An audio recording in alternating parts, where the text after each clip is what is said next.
प्यारे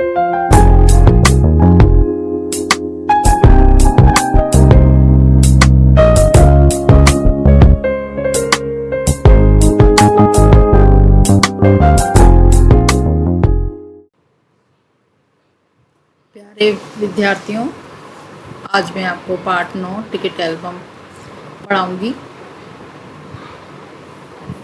अब राजप्पा को कौन नहीं पूछता, आजकल सबके सब नागराजन को घेरे रहते हैं।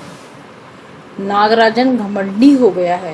राजप्पा सारे लड़कों में कहता फिरता है, पर लड़के भला कहाँ उसकी बातों पर ध्यान देते। नागराजन के मामा जी ने सिंगापुर से उसके लिए एक एल्बम भेजा था। वो लड़कों को दिखाया करता। सुबह पहली घंटी के बजने तक सभी लड़के नागराजन को घेर कर एल्बम देखा करते। आधी छुट्टी के वक्त भी उसके आसपास लड़कों का जमघट लगा रहता। कई लोग टोलियों में उसके घर तक हो आए। नागराजन शांतिपूर्वक सभी को अपना एल्बम दिखाता, पर किसी को हाथ नहीं लगाने देता। एल्बम को गोद में रख लेता और एक एक पन्ना पलटता। लड़के बस उसको देख करके खुश होते थे। उसके मामा जी ने, नागराजन के मामा जी ने उसके लिए एक एल्बम भेजा सिंगापुर से, और बच्चे उस एल्बम को देख करके नागराजन को हमेशा घेरे रहते थे और वो सभी को अपना एल्बम दिखाता था। अब राजप्पा जो था, उसी की क्लास में पढ़ता था उसका सहपाठी। उससे अब उसे कोई भी नहीं पूछता था। ये सारे देखो, ये सारे बच्चे हैं, ये नागराजन है और अपना एल्बम सबको वो दिखा रहा है।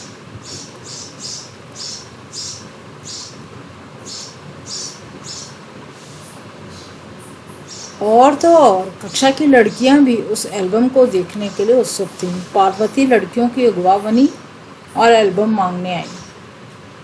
लड़कियों में वही तेज तर्रार मानी जाती थी। नागराजन ने कवर चढ़ाकर एल्बम उसे दिया। शाम तक लड़कियां एल्बम देखती रहीं, फिर उसे वापस कर दिया। लड़कियां अब उसके एल्बम में लड़कियां भी रुचि लेने लगी। उन्होंने भी उसका एल्बम देखा और उसको वापस कर दिया। अब राजप्पा के एल्बम को कोई पूछने वाला नहीं था।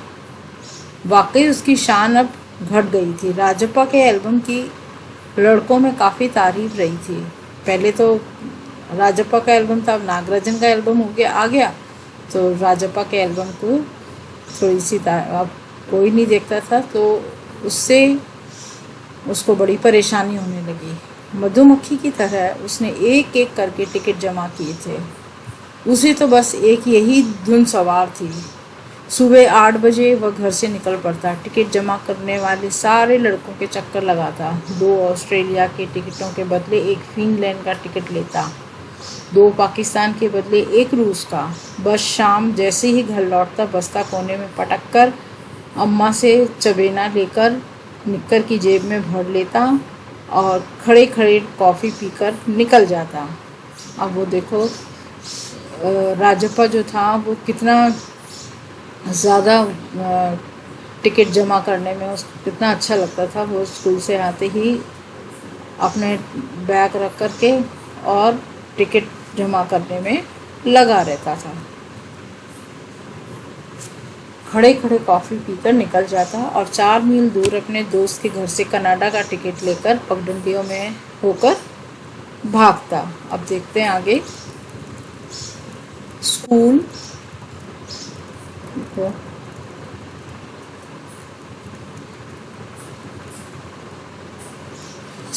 भर में उसका एल्बम सबसे बड़ा था उस टाइम राजप्पा का। सरपंच के लड़के ने उसके एल्बम को 25 रुपये में खरीदना चाहा था, पर राजप्पा नहीं माना। घमंडी कहीं का राजप्पा बड़बड़ाया था। फिर उसने तीखा जवाब दिया था, तुम्हारे घर में जो प्यारी बच्ची है ना, उसे दे दो ना 30 रुपये में। सारे लड़के ठहाका मारकर हंस पड़े थे, पर अब कोई उसके एल्बम की बात नहीं करता था। पहले तो उसके एल्बम की चर्चा हुआ करती थी, अब जब से नागराजन के पास एल्बम आ गया तो उसके एल्बम को कोई पूछता नहीं था। और तो और अब सब उसके एल्बम की तुलना नागराजन के एल्बम से करने लगे हैं। सब कहते हैं राजप्पा का एल्बम फिसड्डी है। फिसड्डी मीन्स खराब है। पर राजप्पा ने नागराजन के एल्बम को देखने की इच्छा कभी नहीं प्रकट की, लेकिन जब दूसरे लड़के उसे देख रहे होते तो वह नीची आंखों से देख लेता था। सचमुच नागराजन का एल्बम बेहद प्यारा था, पर राजप्पा के पास जितने टिकट थे उतने नागराजन के एल्बम में नहीं थे।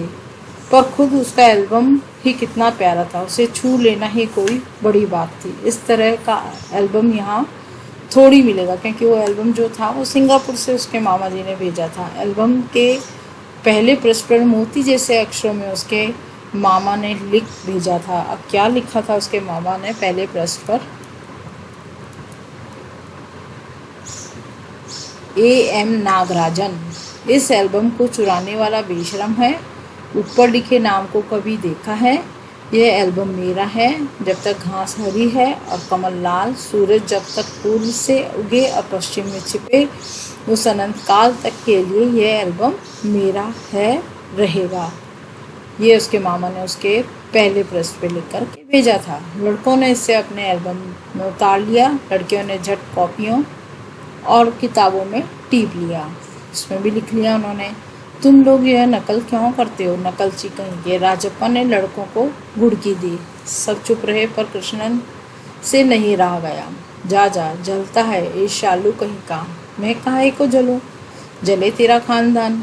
मेरा एल्बम उसके एल्बम से कहीं बड़ा है, राजप्पा ने शान गारी।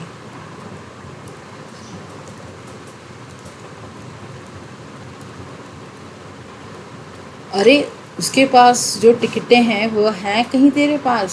सब क्यों, बस एक इंडोनेशिया का टिकट दिखा दो। अरे पानी भरोगे? हाँ, कृष्णन ने छिड़ा। अब वो उसको सब छेड़ रहे हैं राजप्पा को। वो पर मेरे पास जो टिकट है वो कहाँ है उसके पास? राजप्पा ने उनको बोला, उसके पास जो टिकट है वही दिखा दो। कृष्णन ने बोला, ठीक है, 10 रुपये की शर्त। अब शर्त लगाई, मेरी टिकट दिखा दो। तुम्हारा एल्बम कूड़ा है, कृष्णन चीखा। हाँ हाँ कूड़ा, लड़के जैसे कोरस गाने लगे। सारे लड़के उसको बोलने लगे। राजप्पा को लगा अपने एल्बम के बारे में बातें करना फालतू है। उसने कितनी मेहनत और लगन से टिकट बटोरे हैं। सिंगापुर से आए इस एक पार्सल ने नागराजन को एक ही दिन में मशहूर कर दिया। पर दोनों में कितना अंतर है, ये लड़के क्या समझेंगे। राजप्पा मन ही मन कुढ़ रहा था। बहुत अंदर ही अंदर वो जल रहा था। स्कूल जाना अब खलने लगा था और लड़कों के सामने जाने में शर्म आने लगी। आमतौर पर शनिवार और रविवार को टिकट की खोज में लगा रहता, परंतु अब घर घुसा हो गया था। दिन में कई बार एल्बम को पलटता रहता।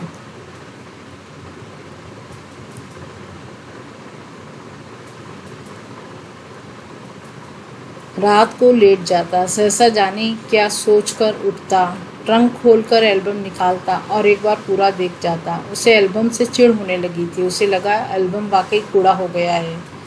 उस दिन शाम उसने जैसे तय कर लिया था, वह नागराजन के घर गया। अब कोई कितना अपमान सहे, नागराजन के हाथ अचानक एक एल्बम लगा है, बस यही ना।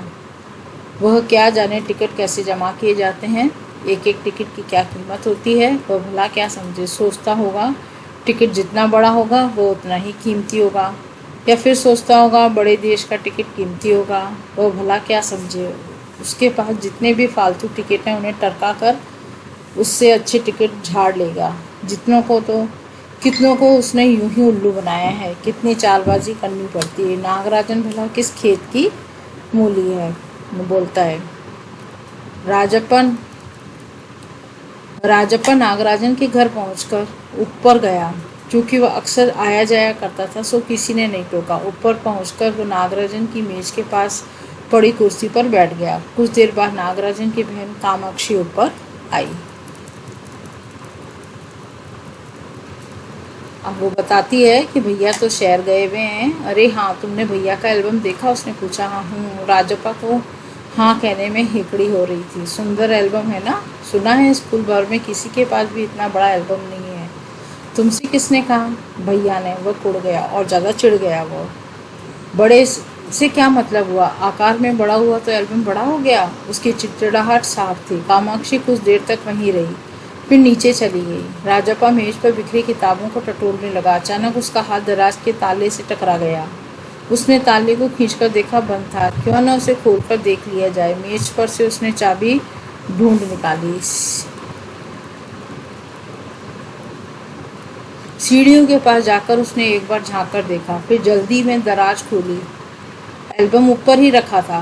पहला पृष्ठ खोला, उन वाक्यों को उसने दोबारा पढ़ा और उसका दिल तेजी से धड़कने लगा। एल्बम को झट कमीज के नीचे खोस लिया और दरवाजा बंद कर दिया। सीढ़ियां उतार कर घर की ओर भागा। घर जाकर सीधा पुस्तक की अलमारी के पास गया और पीछे की एल्बम छिपा दिया। उसने बाहर आकर झांका। पूरा शरीर जैसे जलने लगा था, गला सूख रहा था और चेहरा तमतमाने लगा था। अब उसने क्या किया, वो चोरी करके लाया था ना, वहाँ से एल्बम चुरा करके ले आया वो बिना किसी को बताए। अब रात 8 बजे अप्पू आया। हाथ पांव हिलाकर उसने पूरी बात कह सुनाई। सुना तुमने, नागराजन का एल्बम खो गया। अब वो बोल रहा है, हम दोनों शहर गए हुए थे, लौट कर देखा तो एल्बम गायब। राजप्पा चुप रहा। उसने अप्पू को किसी तरह टाला। उसके जाते ही उसने झट कमरे का दरवाज़ा भिड़ा लिया और अलमारी के पीछे से एल्बम निकाल कर देखा। अब क्योंकि वो एल्बम तो वो लेके आया था, उसे फिर छिपा दिया। डर था कहीं कोई देख ना ले, उसको ये डर था। रात में खाना नहीं खाया, पेट जैसे भरा हुआ था। सारा घर चिंतित हो गया। उसका चेहरा भयानक हो गया था। उसने सोने की कोशिश की पर नींद नहीं आई। एल्बम सिराने तकिए के नीचे रखकर सो गया। सुबह अप्पू दोबारा उसके घर आया। राजप्पा तब भी बिस्तर पर बैठा था। अप्पू सुबह नागराजन के घर होकर आया था, कल तुम उसके घर गए थे? अप्पू ने उससे पूछा। राजप्पा की सांस जैसे ऊपर की ऊपर और नीचे की नीचे रह गई। सिर हिला दिया। वह जिस तरह चाहे सोच ले। कामाक्षी ने कहा था, वो बता रहा है अप्पू कि कामाक्षी ने कहा था हमारे जाने के बाद खाली तुम वहाँ आए थे। राजप्पा को समझते देर नहीं लगी कि अब सब उस पर शक करने लगे हैं। कल रात से नागराजन लगातार रोए जा रहा है, उसके पापा शायद पुलिस को खबर दें। अप्पू ने फिर कहा। राजप्पा फिर भी चुप रहा। उसके पापा डीएसपी के दफ्तर में ही तो काम करते हैं, बस वो पलक झपक दें और पुलिस की फौज हाजिर। अप्पू जैसे आग में घी डालने का काम कर रहा था। ये तो भला हुआ कि अप्पू का भाई उसे ढूंढता हुआ आ गया और अप्पू चलता बना। राजप्पा के पापा दफ्तर चले गए थे। बाहर का किवाड़ बंद था। राजप्पा अभी तक बिस्तर पर बैठा हुआ था। आधा घंटा गुजर गया और वह उसी तरह बैठा रहा। तभी बाहर की सांकल खटकी। पुलिस? राजप्पा बुदबुदाया। उसने सोचा कि बाहर पुलिस आई है। भीतर सांकल लगी थी। दरवाज़ा खटकने की आवाज़ तेज हो गई। राजप्पा ने तकिए के नीचे से एल्बम उठाया और ऊपर भागा। अलमारी के पीछे छिपा दे। नहीं, पुलिस ने अगर तलाशी ली पकड़ा जाएगा। एल्बम को कमीज के नीचे छिपाकर वह नीचे आ गया। बाहर का दरवाज़ा अब भी बज रहा था। अब वो पूछ रहा है, कौन है? अरे दरवाज़ा क्यों नहीं खोलता? अम्मा भीतर से चिल्लाई। थोड़ी देर और हुई तो अम्मा खुद ही उठकर चली आएंगी। आगे का पार्ट हम दूसरी वीडियो में देखेंगे। धन्यवाद।